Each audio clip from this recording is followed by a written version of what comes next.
The winner to organize FIFA World Cup is Qatar. A total curveball. The World Cup has put Qatar on the map. Everybody knows Qatar.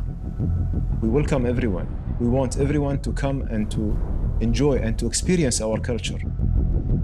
They'll do whatever it takes. It is about being able to exert soft influence over a wide range of people. The criminalisation of LGBTI community is non-negotiable. It cannot happen. There is no doubt that FIFA was a corrupt organisation. We are not in a crisis. We are only in some difficulties. Yes, it is the most controversial World Cup in history. People are going to remember that this first Middle Eastern World Cup was something amazing. Migrant workers really were treated like animals. They were placed in nothing more than pens. Working in some of the most extreme heat and humidity on the planet. This World Cup is creating legacy for long-term sustainable progress that lasts for decades after the last ball has been kicked.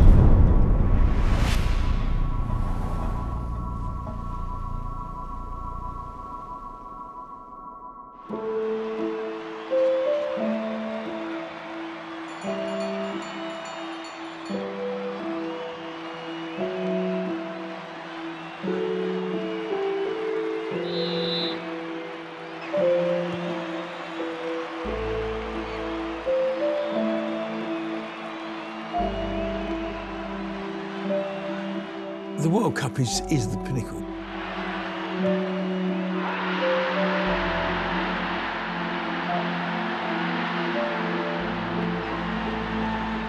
It is the best tournament in world football. When it comes to global spectacle, little beats football's World Cup. I was born and brought up in a town that staged a World Cup game back in 1966. I know what World Cups look like and feel like and smell like.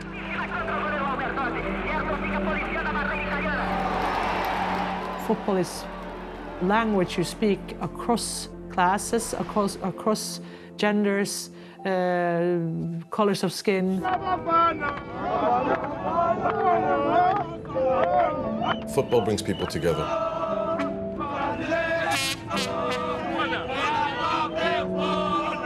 Every 4 years we see this in the World Cup, we see this, everyone's glued to their TV.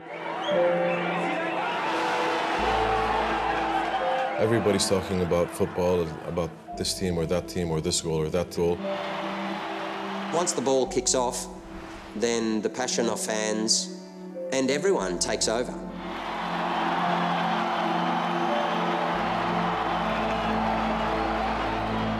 The World Cup is an incredibly powerful vehicle for emotion, positive and negative.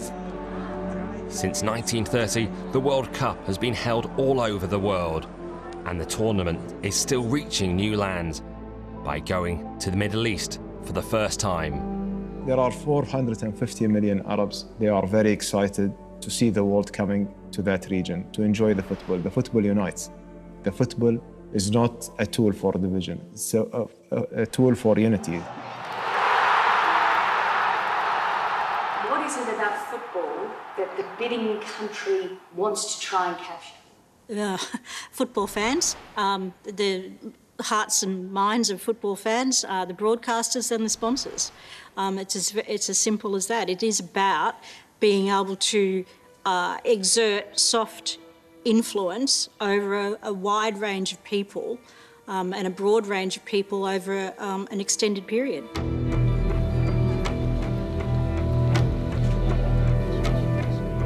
Becoming a World Cup host is an attractive proposition, and this year it is in Qatar, the smallest country to ever host the tournament.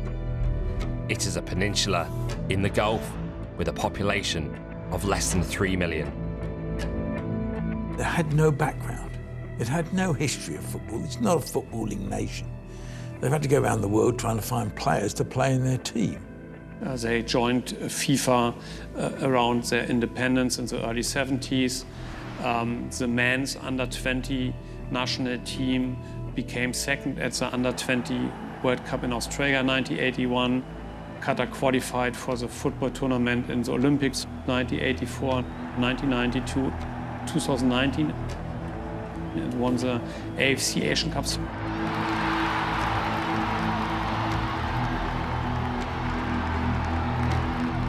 Qatar has a very small population. 3 million people, 90% of that 3 million people aren't Qataris. We're talking about 300,000 people. By the time you take out the basketball fans and you take out the people who like going to the movies and you take out people who want to go to a shopping mall instead, you're left with, how many? 5, 10, 15,000 hardcore fans. So why would a country with a relatively short history in the game go to the trouble of hosting a World Cup? Hosting major sporting events like FIFA's World Cup, like the Olympic Games, is something that many countries have wanted to do to present an image of themselves to the world. After the Second World War, Tokyo hosting the 1964 Olympics was a chance to show that Tokyo had fully rejoined the international community. Germany 1972 with the Olympics, that again. And the Soviet Union hosting the 1980 Summer Olympics in Moscow. Qatar wanted that opportunity as well. There was much more at stake for the Qataris. Until 1971, Qatar was a British protectorate, and so in essence, Britain made all of the big decisions for Qatar, and essentially it was a thumb of sand at the top of Saudi Arabia. So when Qatar became independent, it gained control of its oil and gas, it started to make its own decisions, and it took the decision to build its nation. Qatar is an absolute monarchy and a conservative Muslim nation. The energy economy has made it one of the richest countries in the world, with exports of liquefied natural gas funding ambitious investments at home and abroad. Just since the late 1990s, when the LNG export started, the country is rapidly developing. So Qatar is a young country in its national vision. It states the goal to become an advanced country by 2030. Qatar has to be admired for having a strategic plan that was not just about a World Cup tournament, but was about their country. It was about improving their infrastructure. Qatar's commitment to the World Cup over the last 15 years has been central to its bid for global influence. And in the Gulf, relations between neighbours can be tense. Having friends and partners further afield is essential. The United States have a military basis, a very important one there. Qatar did a lot helping to get our support people out of Afghanistan in summer 2021. So they are trying to be very diplomatic, to live in peace with many countries, and from time to time even to help to negotiate between countries where there are tensions. They are trying to get independent as far as possible. We see Qatar's efforts to try to really be a global player through its expansion of its airways. There have been efforts to have ownership of English Premier League teams, buying up property, investing in art. They want to be a household name, just like Dubai, just like Paris, just like New York City. That is their goal.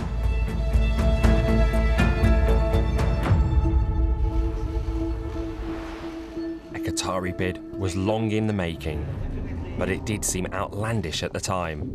Nobody knew Qatar, and this certainly has changed. The World Cup has put Qatar on the map.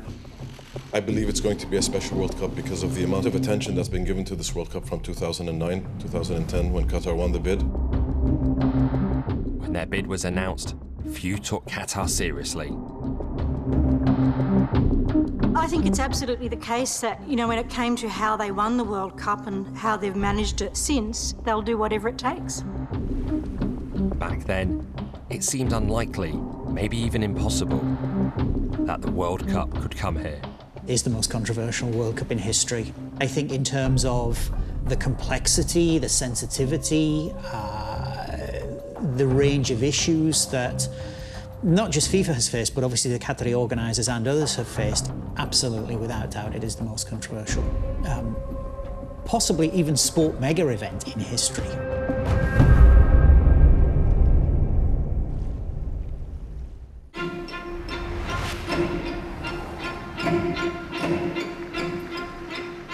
This was the year England hoped to bring the World Cup tournament home for the first time since 1966.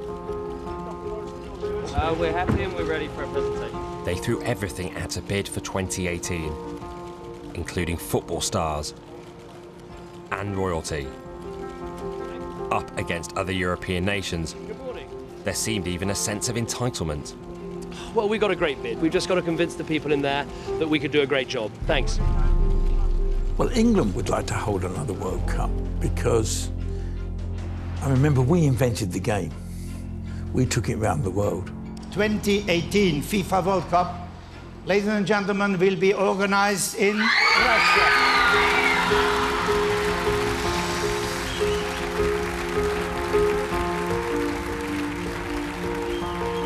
They all got promised by people that they would support them. And then they only got 2 votes. The voting was all in secret. 22 members of the FIFA Executive Committee never had to publicly declare or explain their choice. We didn't get enough votes, I think, at the end of the day, and that's obviously what we needed and what we hoped that we would get and what we believed that we would get. I'm sorry for the fans back home and things like that, but we did everything we could. Thank you. What went wrong with the bid, sir?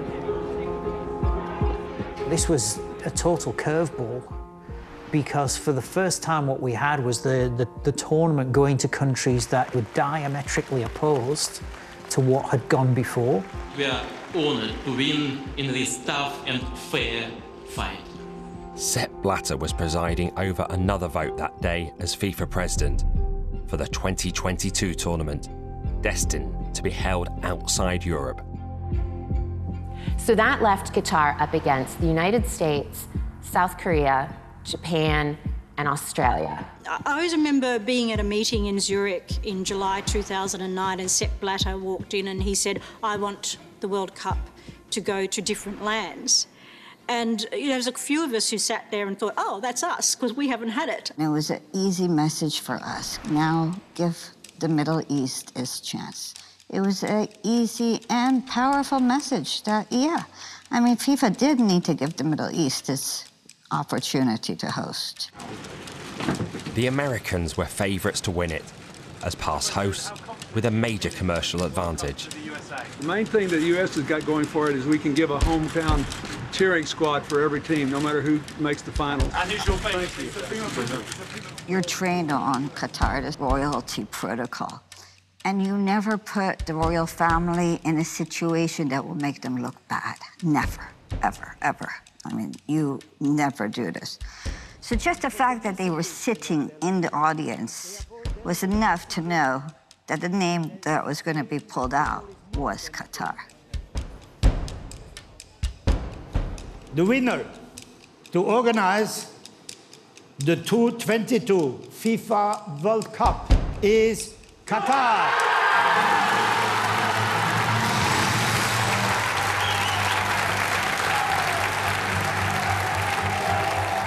I was at home in Sydney watching it live, I think about 2 or 3 o'clock in the morning, and my reaction was, well, yep, they did it. There was an anger. I mean, people couldn't believe 100% what had happened. Sepp Blatter himself knew it was a disaster. He told me so.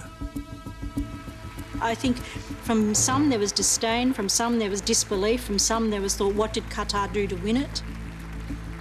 I mean, that was the automatic view that there's no way Qatar could have won this unless they had been corrupt. The decisions taken that night were a turning point in the history of the game. These were new markets with big money, fast growth, political influence. What we've now got is states And that's the crucial part, states, so the Russian government and the Qatari government, realising and understanding the geopolitical power of the game. But it was the Qatar Award that would attract the most scrutiny. It was a choice that has some rationale in contributing to the further global expansion of football and bringing the World Cup for the first time to the Middle East and to a Muslim-majority country. The FIFA World Cup in the Middle East is a wonderful aspiration. I'm sure everyone around the world fulsomely support, but this one has been awful. The way that it was done in 2010. The Qatari bid was ambitious and unique.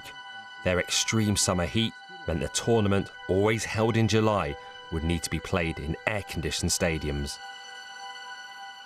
You couldn't hold this sort of tournament in Qatar in the summer. It's just too hot. And even if you were going to play in an air-conditioned stadium, the fans getting from stadium to stadium would have died in that heat.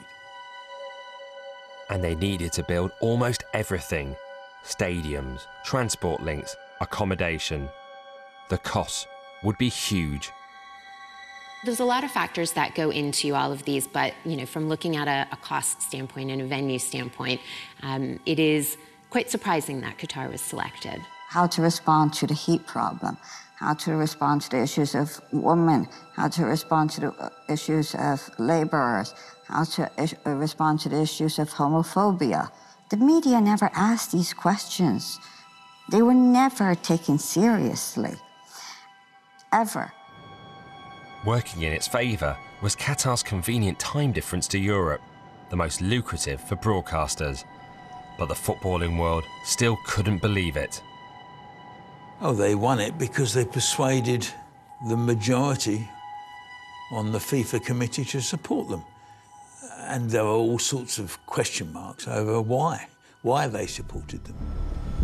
Those questions precipitated a flood of accusations of corruption at all levels of the game.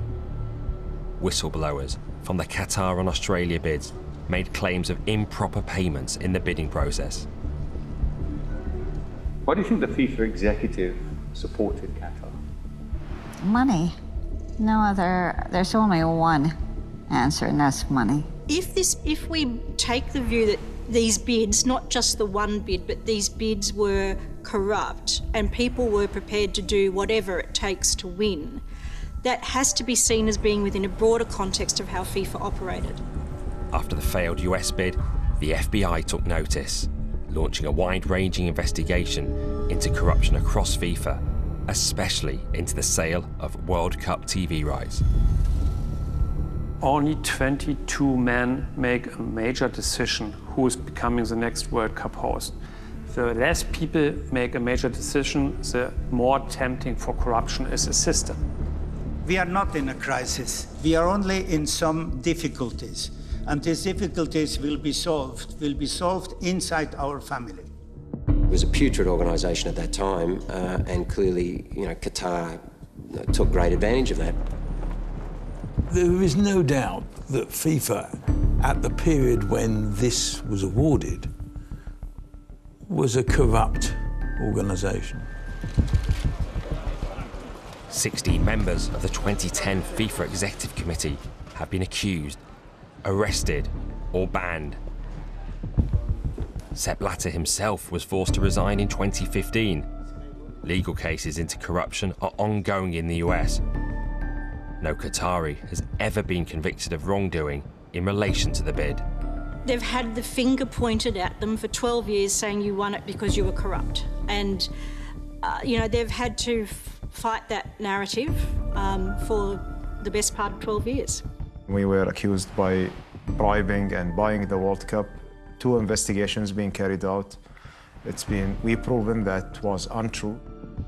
I would like to know the truth. I think there are many people who would like to know the truth. Oh, we're still waiting for the smoking gun. I've said the truth. The proof is still needed. But I'm still confident. My sense always of Qatar is that Qatar didn't do anything that others weren't already doing. I think Qatar probably played bigger and faster, but it was still playing the same game as everybody else. Eventually, FIFA and Qatar moved the tournament to winter, a U-turn widely expected by critics. In a sense, you know, Qatar, they applied and advocated for the World Cup on false premises. You advertise to run a World Cup in the summer, you win it, and then you just go, oh, we can't hold it then because it's too hot. Absurd. Qatar's bid was a watershed moment, leading to a greater awareness of the power game behind the sport. States, with the tools and cash to burn, were trying to reshape their reputations through the lens of football. It was given its own term, sports washing. I characterise this as the Putinisation of sport. If you look at what Putin has done or how he has used sport over the last 20 years, it's a bit like, you know, look at what I'm doing with my left hand. You know, isn't that charming? Isn't that nice? And in the meantime, punching with the right hand. Russia's 2018 World Cup was staged smoothly, but it would eventually come at a reputational cost for FIFA, now aligned with a country guilty of invading its closest neighbour, Ukraine. The industrial scale geopolitical stage management of Russia 2018 was really something to behold. The Russian team was banned from competing at Qatar 2022, but the question of sports washing would cling to the story of this World Cup. Qatar has been subject to a campaign, a systematic campaign, a campaign of arrogancy who's not accepting Qatar as a small country in the Middle East to host such an event. For many, FIFA's decision was the original sin. I think that the award was unacceptable, you know, the way it happened back in 2010. The basis of this award was not safe, and it resulted in unacceptable breach of human rights.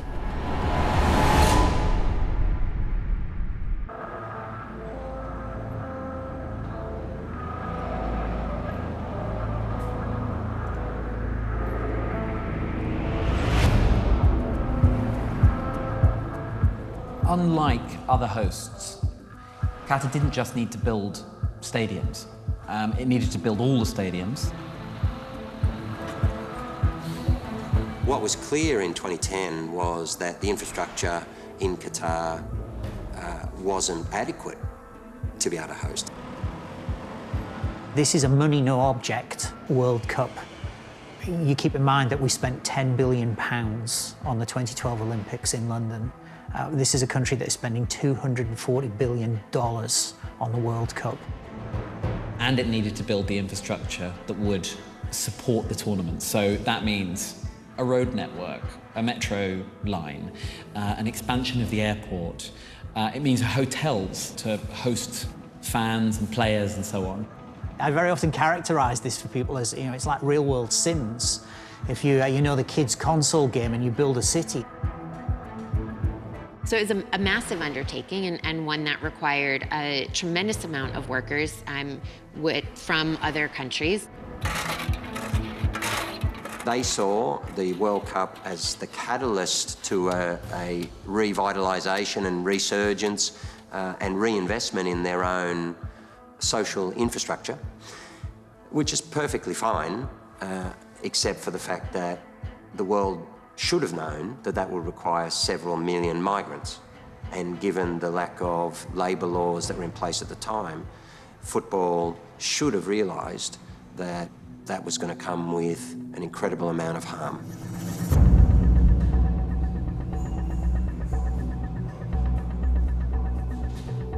Football simply hadn't considered the human impact of building this World Cup.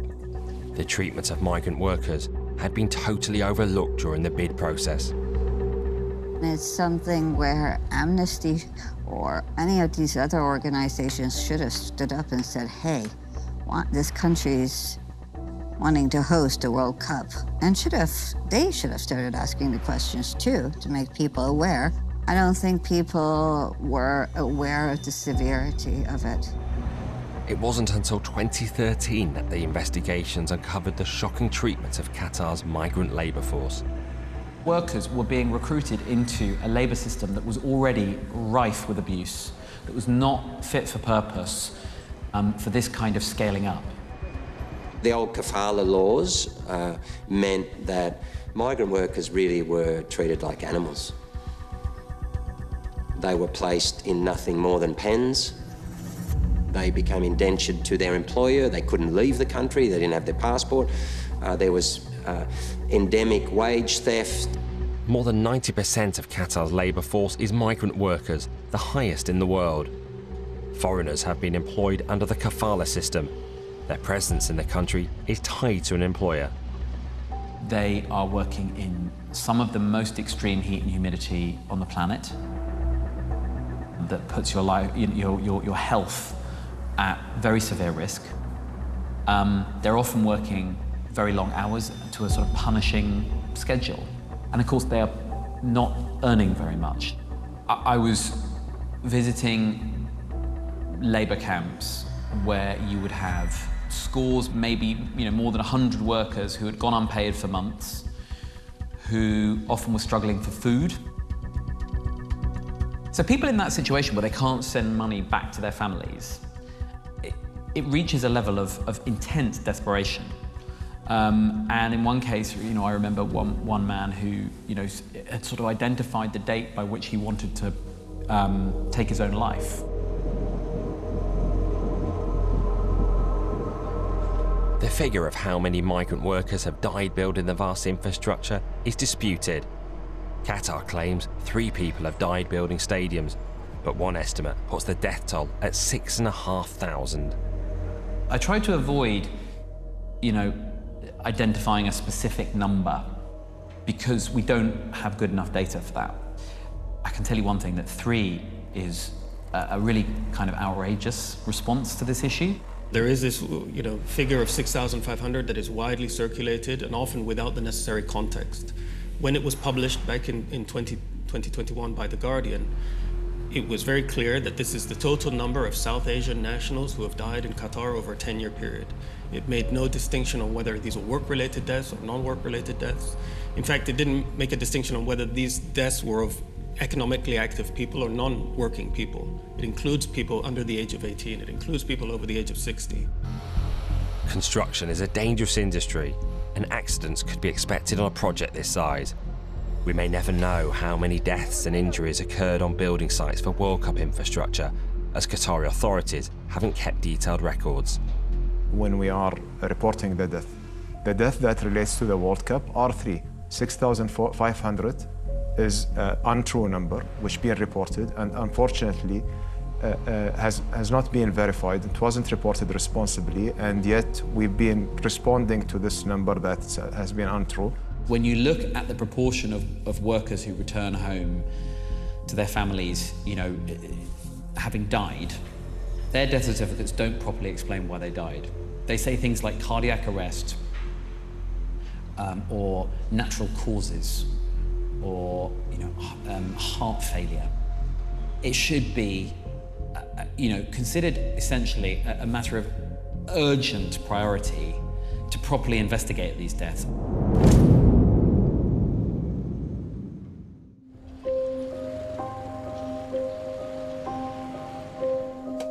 Whether the number of people who have died building this World Cup is 3, 50, or even 6,500, each death is devastating for their family back home. At 33 years old, Dankala Belbasa is already a widow. Her husband, Kasharim, died in Qatar. He left his village in southern Nepal to join the World Cup workforce. किन अब घरको परिस्थिति यो समस्याले गर्दाखेरि अब घरमा बसेर नपुगेर तर अब त्यसमा घर बनाउनु पर्यो भने हो नानी बाबुहरुलाई अब पढाउन पर्यो यताउताको लागि अब पैसा नहुने त्यसो गर्दाखेरि Kasharim was building the metro transport system connecting World Cup stadiums to downtown Doha. अब यस्तो यो रेल हिन्नीमा बनाउँछु म यस्तो गर्छु त भन्नु भएन घर हामीहरूलाई अब दुःख त थियो होला छन त किन नहोस् भन्न त गर्मी हुन्छ कतारमा धेरै भने अब थाहा त थियो तर हामीलाई भन्नुहुन्थेन घर आएको बेला The Qataris put Kasharim's premature death down to underlying causes, but Dankala says her husband was a fit 32-year-old and thinks working long hours in intense heat was to blame. यस्तो यस्तो सुतेको बेलामा हार्ट अट्याक भएर यस्तो हुनुभयो भन्ने खबर आएको यहाँ त अब हार्ट अट्याक भन्दाखेरि यस्तो गर्नुहुन्थ्यो गएर अब त्यो उहाँ गर्मी होला पनि भन्ने जस्तो नि लाग्ने एकतिरखेरि काम गर्ने ठाउँबाट त आएन कसैले केही उहाँ त कम्पनीबाट नि केही कुरा आएन नै उहाँदेखि कसैले केही गरेन त्यही काठमाडौँ आउन्जानीसम्म काठमाडौँसम्मको उसैले बेहोरो भाडा Dankala now has 2 young children to support alone. खोइ किन नदिएको त्यही नेपाली भएर त नदिएको होला नि त यहाँ अब गरिब देशको मान्छे अब धनी देशको भएको भए त उसले दिन्थ्यो होला Across Nepal and South Asia, there are other families just like Dankala's suffering because Qatar wanted to host the World Cup and FIFA gave it to them. I think football should be played everywhere. In the years after the decision, it was clear there was much FIFA had overlooked. LGBTQ rights are suppressed very many places. Qatar oppresses the rights of lesbian, gay, bisexual and transgender people and punishes same-sex relations with up to 7 years in prison. Should the biggest arrangement in the world, which is a big party, it's a big global event, should that be awarded to countries where groups of people are not legal? The World Cup should never be held in any country where the LGBTI community, who are just simply one of our beautiful tapestry of communities in football, where they're criminalised. It just shouldn't be possible. I would say that it should be a non-negotiable criteria that people should at least be safe. If human rights had been properly considered by FIFA in 2010, it's hard to see how Qatar could have prevailed. It took another 6 years for FIFA to establish a human rights policy in 2016 under new president Gianni Infantino. We were asked to give advice to the headquarters, to the administration of FIFA in implementing their human rights strategy. FIFA amended its statutes in February 2016, saying in Article 3, we will respect human rights. It's at that point, with years still to go, that campaigners feel FIFA should have acted. We can still make decisions on this tournament, and Qatar, the criminalisation of LGBTI community is non-negotiable. It cannot happen. It needs to be rescinded. You need to change the law, otherwise you're not staging this World Cup. Qatar's laws haven't changed, so when it says everyone is welcome, not everyone believes it. We are welcoming everybody. We are not discriminating anyone, and we've been saying this repeatedly, that everybody is welcome. We would like to invite everyone to come and to enjoy the football and to enjoy the festivity and the celebration. You can say that they should feel safe there and then, but how could you really feel safe? I have to accept that I'm married to a woman, should risk to be arrested in a World Cup of my own sport.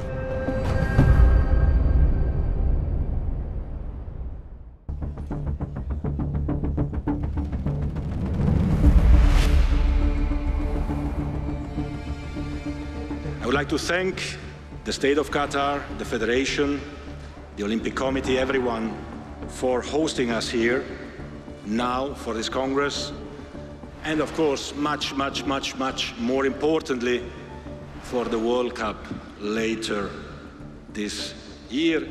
The World Cup, which will simply be the best World Cup ever and the biggest show on earth.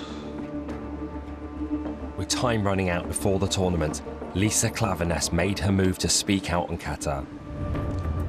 For maximum impact, she waited for the leaders of world football to come together. There is no room for employers who do not secure the freedom and safety of World Cup workers. No room for leaders that cannot host the women's game. No room for hosts that cannot legally guarantee the safety and respect of LGBTQ+ people coming to this theatre of dreams. Her speech calling on FIFA to do more was resented by some in the room, who were hoping they would finally be able to move past the controversy.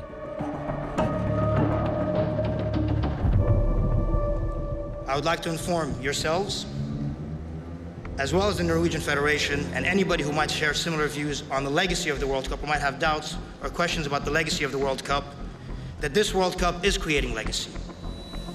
Not for 28 days, not for a few months, but for long-term sustainable progress that lasts for decades after the last ball has been kicked. I was very motivated to do it, very driven. Even though if it does not change anything, it was in itself very important to have that as a part of the football democracy, and that last Congress before the most controversial World Cup ever to be hosted. There has been widespread acceptance that change for the good has happened in Qatar. A lot has changed in the country, and I think these changes need to be recognized. Qatar has now a minimum wage. Qatar has dismantled the kafala system, so one doesn't need approval anymore to leave the country or to switch jobs. If that is implemented in good faith, really effectively, and workers can genuinely move jobs easily, then that could be quite transformative. Despite making improvements to workers' rights and safety, Qatar is finding people's perceptions of the country are harder to change. I find a lot of people that speak about this issue on workers' welfare are not experts in the industry. I think they need to really read and educate themselves, understand what's happened over the past 10 or 12 years in terms of Qatar putting the effort into changing legislation, progressing rights, progressing working standards, introduction of minimum wage. The World Cup has been like a spotlight on Qatar. They've had to change, and change quickly. They felt, especially in recent years, the criticism has been unfair. The Qataris simply weren't prepared for the degree of scrutiny that they received, and they've, to a certain extent, played catch-up for quite a lot of that 12 years. We understand that any country who will host the World Cup will be subject to some criticism, but nothing has happened like what happened with Qatar. And there are a lot of reforms which are being carried out by the country, yet no one is recognizing. For some, no amount of progress forgives the original decision. Should this tournament be happening? Well, it shouldn't be happening in Qatar. There was never an argument for it to be held in Qatar. It was a bad decision in the first place, and I don't think that as the years have gone by, the decision has improved at all. I'm amazed that they're hosting. So much has gone wrong for them. So much has gone wrong for FIFA. You have to wonder what has been the price they've had to pay. Changes did happen within FIFA and Qatar, but none of these changes, regardless of how great they are, can justify the wrongdoing that happens in the first years, because it's, you know, in principle, it is unacceptable. You know, football cannot impose such risks. Qatar and FIFA are in this together, both forced to make changes to prevent anything like this happening again.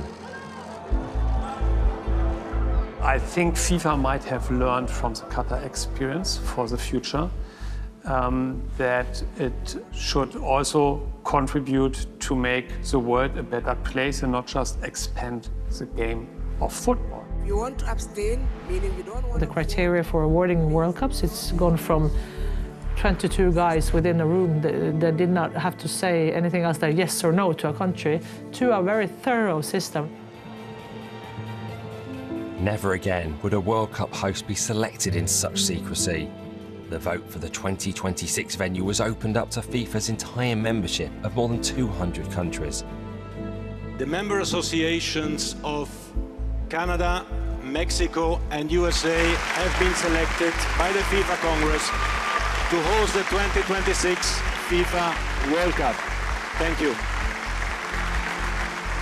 Now, where every award has to be based on different risk assessments, also on human rights, and that risk assessment in its turn has to be objectively assessed again, then through Council of FIFA, and then to an open vote for all the members, where, you know, I as a president, what I vote will be visible for all my members. I think international sport has been reflecting on its recent decisions and starting to steer in slightly different directions.